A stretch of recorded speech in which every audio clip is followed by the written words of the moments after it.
সকাল সকাল জামাইবাবু বেরিয়ে পড়েছে বাড়ি যাওয়ার জন্য। অরূপ একদম তার জিরো ফিগারের বডি, সিক্স প্যাক বডি দেখাচ্ছে। আর জামাইবাবু আজকে থেকে গেলে হতো না? কাজ না, জামাইবাবু তো বাচ্চা ঢুকেছে পরশুদিন পড়লে, তো সেই জন্য তো চাপে আছে। ছোটো বাচ্চাকে প্রচুর কেয়ার করতে হয়।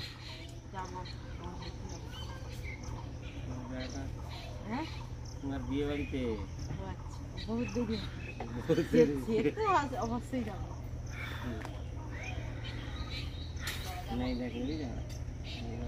ভালো, খুব ভালো লাগলো। তো ডাকিয়েছে যায়, গেলে দেখতে পাই রাস্তা ধারে দাঁড়িয়ে মোটর সাইকেল ছুটে ছুটে যাচ্ছে। কোন যেত কিন্তু জড়বো আমি যাবো। হ্যাঁ থাক, পনেরো করতে থাও তো, পনেরো করতে তো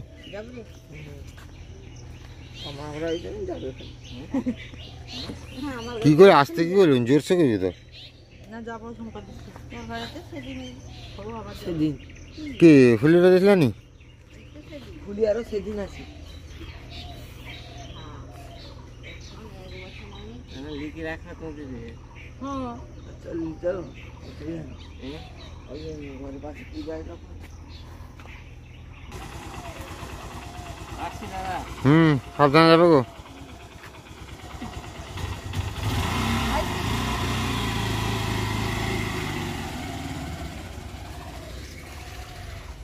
ব্রাশ করো না, ব্রাশ করো না, ব্রাশ করো না, খেতে হবে, মুড়ি খেয়ে নাও।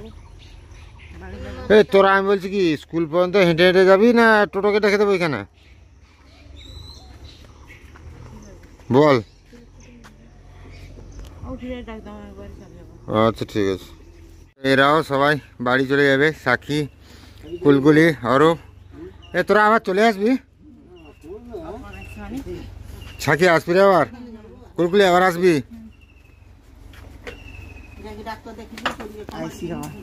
সাবধান বাবা, সাবধান, বদমাশি করবি না তো, বদমাশি করবি সবাই বকে, বদমাশি করবি না। পুচকা তুই তো আমার বাড়িতে যাবি না, তাই তো? দেখি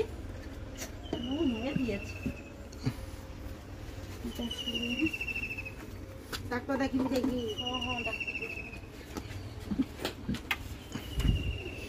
আর এদিকে টোটো কাকুও চলে এসছে নিয়ে যাওয়ার জন্য। এনেকে একটু ইয়েটা ছাড় দিব স্ট্যান্ডে, আর আমি টুকু যাবা তোমার ঝাপড়া পাত্র দোকান পর্যন্ত। না ধর দিকে চলো। হ্যাঁ আমি লোবার দরকার আবার সাইকেল আনতে, তো তোমার জন্য দাঁড়িয়েছি। ইয়ে কত পয়সা দিতে হবে আজই?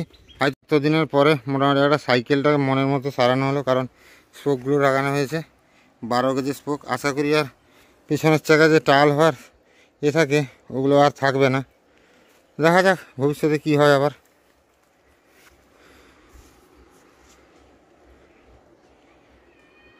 এই হচ্ছে সাইকেল আনতে এসেছিলাম, সাইকেল নেই, চিন্তায় ছিলাম সাইকেলটা নিয়ে যাই বাড়ি, তবে শান্তি হবে।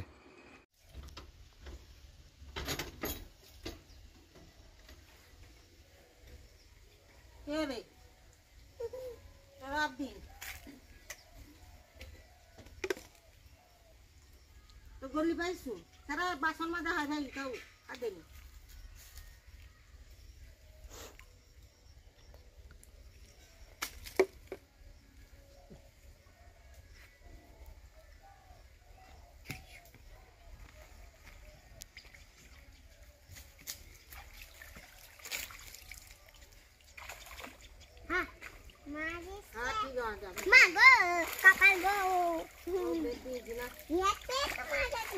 সকালবেলা যখন হিন্দিটাতে আছে না, এত এত ভাসছে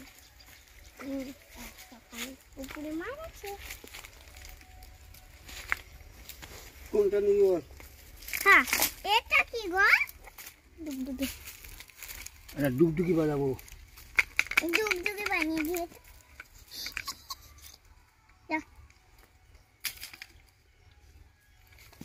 কত মাছ এসেছে 1 সেকেন্ডে, কমলা মাছ। এনে এখানে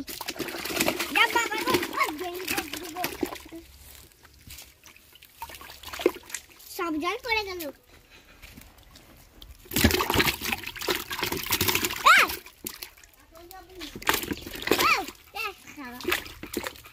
দিতে হবে। থামড়ি দেখো, থামড়ি দেখ। ওই হ্যাঁ দাঁড়া, না বলবো, না বলবো।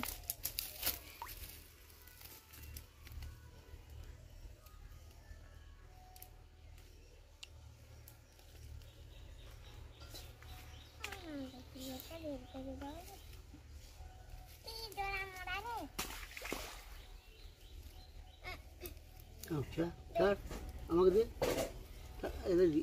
হ্যাঁ ঠিক হ্যালে রাখবি তো, রাখ। এটা খাবি তুই? হ্যাঁ তুই এটা খাবি? হ্যাঁ, ঠিক আছে রাখ। বাস বাস বাগাও। যা, বালতি তুলে নিয়ে যা। আরো অনেক নেবো। আর কি হবে মা? কোনটা খাও? বনু বনু যা দিলে। এটা রাখবি? দাও দাও দাও দাও দাও দাও দাও দাও। ভয় লাগছে যদি আমার হাতে কামড়ে দেয়। কামড়িয়ে দিবি। এটা ছাড় দে, এটা ছাড় দে, সিলভার কাপটা ছাড় দে। ভালো লাগে না। হ্যাঁ ছাড়বো না কোনো। ও, এইটা ঠিক আছে তো? আমার ছোটটা, আমার ছোটটা। হ্যাঁ সরি, নাটা ফুল দিবে। এখন দুপুরবেলা হচ্ছে খাওয়া দাওয়ার টাইম। আর আজকে কি মাছ, সাইট মাছ পড়েছে নাকি মাছ? গোল্ডেন পড়েছে। গোল্ডেনের বীজ হয়েছিল, বীজ ভাজা, মাছ ভাজা, চচ্চড়ি, মাছের টক। ওখানে আমার ভাগ্নিরা বসছে, আর ছোটো ভাগ্নি তো মোবাইল ছাড়া খাবে না, মোবাইল নিয়ে বসছে, খেতে বসছে। আর এই কদিন টকটা ঠিক মতো খাওয়া হয়নি। দাদার বাড়িতে গিয়ে, যদিও বা বৌদি দুবার টক রান্না করেছিল, বাড়ির সরষা বাটা দিয়ে যে টকটা, এটা একটা আলাদাই মজা। তো সেই টক হয়েছে আজকে। এই হচ্ছে ভাত। তো খাওয়া দাওয়া করে প্রচুর আমার সিদ্ধাড়া যন্ত্রণা করছে, লাস্ট 2-3 দিন ধরে প্রচুর সিদ্ধাড়া যন্ত্রণা করছে। জানি না মানে কি বলে, শরীরটা 90% ভালো হয়ে গেছিলো, তার জন্যই গেছিলাম সুন্দরবন। বাট হঠাৎ লাস্ট 2-3 দিন ধরে এত পরিমাণ সিদ্ধাড়া যন্ত্রণা করছে। আজকে তো প্রচুর কষ্ট হচ্ছে। শুয়েই ছিলাম সকাল থেকে, তারপরেও ভাত খেয়ে একটু বিশ্রাম করে একটু বেরোতে হবে। এগরা একটা দোকান উদ্বোধন আছে, আমাকে ডেকেছে অনেক দিন থেকেই। না গেলে খুব সমস্যা হয়ে যাবে, জানি না কী হবে। দেখি আর 2-1 দিন দেখবো। সিদ্ধাড়ার ব্যথা ব্যথা যদি ঠিকঠাক না কমে তাহলে হয়তো ভ্যালোর একবার যেতেই হবে, কারণ ডাক্তার বলেছিলেন এমনি 6 মাসের পরে যেতে। গত বছর জুন জুলাইয়ে গেছিলাম, তো সেখানে আজকে 1 বছর হতে যায় প্রায়। তো দেখা যাক কী হয়। এখন খাওয়া দাওয়াটা হয়ে যাক তারপরে। সিদ্ধাড়া ভীষণ যন্ত্রণা করছে, খেয়ে বিশ্রাম করছিলাম, ভীষণ যন্ত্রণা করছে। তারপরেও আমাকে যেতে হবে এগরা। বেরিয়ে পড়েছি, কারণ আজকে এগরাতে আকাশ বার্তা নামক একটা ইলেকট্রিক শোরুম, যেখানে মোবাইল, ফ্রিজ, এসি, টিভি সব কিছু পাওয়া যায়, তার উদ্বোধন। আর আমাকে ইনভাইট করেছে, তো যাব সেখানে। প্রচুর পরিমাণ কষ্ট হচ্ছে, তারপরে যেতে হবে, কারণ শরীরের কষ্ট হলেও পেটের যে খিদা সেটা তো মিটবে না। তো সেই পেটের খিদা মেটানোর জন্য কাজ করতে হবে, তো সেই কাজের জন্য যাচ্ছি। মা আসছি বলে তো? হ্যাঁ সাবধানে যাবো। আর ভাগ্নিরা যদি বিকালে বাড়ি যায়, বাবাকে একটু এগিয়ে দিয়ে আসতে বলবে, ঠিক আছে? আমি আসছি মা। হ্যাঁ হ্যাঁ, সবাই এগিয়ে গেছে, সবাই চলে এসছে। মানে আরও 2জন ইউটিউবারে আসার কথা, তারা চলে এসছে, আমি খালি যাইনি। তো চলো যাই আমি। এটা হচ্ছে সেই শোরুম, যে শোরুম আজকে উদ্বোধন হচ্ছে, আকাশ বার্তা, যাদের 7টা ব্রাঞ্চ অলরেডি আমাদের পূর্ব মেদিনীপুরে ছিল। আর আজকে এগরাতে 8মতম ব্রাঞ্চ উদ্বোধন হলো। এখান থেকে যে কোনো ইলেকট্রনিক্স জিনিস, যেমন ফ্রিজ, টিভি, ওয়াশিং মেশিন, যাবতীয় যা কিছু কিনলে পূর্ব মেদিনীপুরের ভিতরে সব জায়গাতে ফ্রি হোম ডেলিভারি সার্ভিস থাকবে। তারপরে অনেক কিছু অফার থাকবে বাজারের থেকে, এবং বাজার শুধু নয়, আপনার অনলাইনের থেকেও কম রেটে এখানে জিনিসপত্র পাওয়া যায়। প্লাস ক্রেডিট কার্ডের যে অফার থাকে সেটাও পাওয়া যায়। আজকে উদ্বোধন হলো, আর আমি ছিলাম এই উদ্বোধন অনুষ্ঠানে। খুব ভালো লাগলো। এগরায় এত বড় একটা ইলেকট্রনিক্স শোরুম আমাদের এগরাতে হলো, যেখানে A to Z মোবাইলের কাছ থেকে শুরু করে টিভি, ফ্রিজ, ওয়াশিং মেশিন, তারপরে কী বলে মিক্সার, গ্রাইন্ডার, হ্যাঁ A to Z যাবতীয় যা কিছু থাকবে সব কিছু এক ছাদের তলায়। এবং প্রচুর অপশান, সমস্ত ব্র্যান্ডের জিনিস থাকবে। বিশেষ করে এই গরম এসছে, গরমের সময় যে কুলার লাগে বা এসি লাগে, সেগুলোর একদম অফুরন সম্ভার আছে। সব রকমের জিনিস পাওয়া যাবে, সমস্ত ব্র্যান্ডের জিনিস পাওয়া যাবে। তারপরে ব্র্যান্ড গ্যারেন্টি তো থাকছে তাদের, তারপরে নিজেদেরও একটা ওয়ারেন্টি থাকবে। আর বিশেষ করে যে কোনো কেনাকাটায় আপনি পূর্ব মেদিনীপুরে যেখান থেকেই কিনুন না কেন, আপনাকে বাড়িতে পৌঁছে দেওয়া হবে এবং ইনস্টলেশন করে দেওয়া হবে, এবং চিপ রেটে। মানে এটা একটা আমার ভালো লাগলো বেশ। তো যাই হোক, ইলেকট্রিক শোরুমটা হয়েছে জাস্ট আমাদের এগরা যে পুরানো কাঁথি বাস স্ট্যান্ড ছিল, তার অপোজিটে যে ছিল তোমার এইচপির যে পেট্রোল পাম্প তার পাশেই একদম আকাশ বার্তা বড় বড় করে লেখা আছে বিল্ডিংয়ের ওপরে। আপনারা সবাই আসুন এগরাতে আকাশ বার্তাতে, কেনাকাটা করুন। আর সবথেকে বড় কথা কি, যাচাই করে কিনুন। মার্কেটে সব জায়গায় যাচাই করবেন, তার থেকে যদি কম হয় অবশ্যই নেবেন, না হলে নেবেন না। কারণ এনারা দাবি করেন যে মার্কেটে সব থেকে কম দামে দেন এরা। তারপরে আরেকটা কথা কি, জিরো ডাউন পেমেন্টে ফাইন্যান্স থাকছে, মানে আপনার যদি সিভিল ঠিক থাকে তাহলে জিরো ডাউন পেমেন্টে আপনাকে লোনের ব্যবস্থা আছে। আর তা না হলে ন্যূনতম ডাউন পেমেন্টেই আপনারা পেয়ে যাবেন যে কোনো জিনিস লোনের মাধ্যমে। আর এই যে ফাইন্যান্সে সবাই বসছে, কথা বলছে, প্লাস কাস্টমারের ফিডব্যাক নিচ্ছে, তারা কেমন কি কাস্টমার রিভিউ দিচ্ছে। সব মিলিয়ে প্রথম দিনে এতটাই শোরগোল ফেলে দিয়েছে আমাদের এগরা শহরে, আমার মনে হয় না কোনো দোকান এত শোরগোল আজ পর্যন্ত মানে ফেলেছিল। তো যাই হোক, মেন হচ্ছে কি, কাস্টমারের কথা ভাবলে আশা করি যে কোনো দোকানই চলবে। বাট যেটা আমি দেখছি খুব ভালো চলবে। সবাই আসুন, আহ্বান রইল সবাই। যেখানকে ভিডিও করতে গেছিলি সেখানে এগুলো দিয়েছেন। হুম, কী কী আছে দেখো দেখি, আর কি আছে দেখো দেখি, মিষ্টি প্যাকেট আর কি কাপ আছে দেখো দেখি।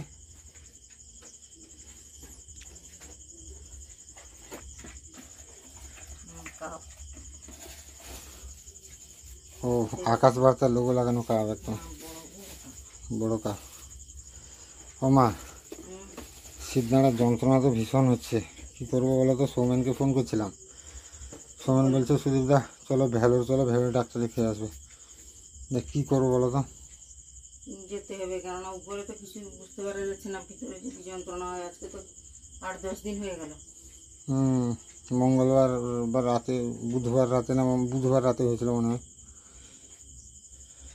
এখানে তো অনেক ডাক্তার তো দেখে ওষুধ খাচ্ছিস তো। না এখানে তুমি আর লোকাল ডাক্তার দেখালে, এখন দেখাতে তো এখন 2-5 হাজার টাকা খরচা হবে, তার থেকে ভ্যালোর চলে গেলে ভালো হবে মনে হয়। কেননা আমার তো প্রতিবন্ধী কার্ড যে করা আছে, সেখান থেকে তো একটা বেনিফিট পাবো, যাতায়াতের খরচা কম হবে। তবুও তো অনেকটা পয়সা দরকার। কী করবো, কিছু মাথা কাজ করছে না, কোথায় পাবো টাকা পয়সা। এখন এরকম পরিস্থিতি হয়ে গেল, হঠাৎ একটা বাইক থেকে পড়ে গিয়ে, স্কুটি থেকে পড়ে গিয়ে এমন একটা সমস্যায় পড়ে গেলাম। সুন্দর